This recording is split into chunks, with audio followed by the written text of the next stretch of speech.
трудовые отношения между работодателем и работником, гражданином иностранного государства, регулируются не только трудовым, но и миграционным законодательством, в связи с чем возникает необходимость для оформления дополнительных документов при приеме на работу.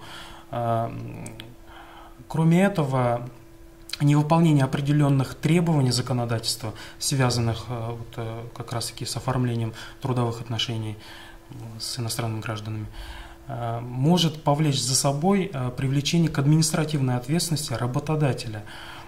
Так, из отделения по вопросам миграции в Сибайский городской суд поступил материал по делу об административном правонарушении в отношении работодателя юридического лица, согласно которому работодатель заключил трудовой договор с гражданином Китайской Народной Республики, однако не уведомил миграционную службу в установленный законом трехдневный срок.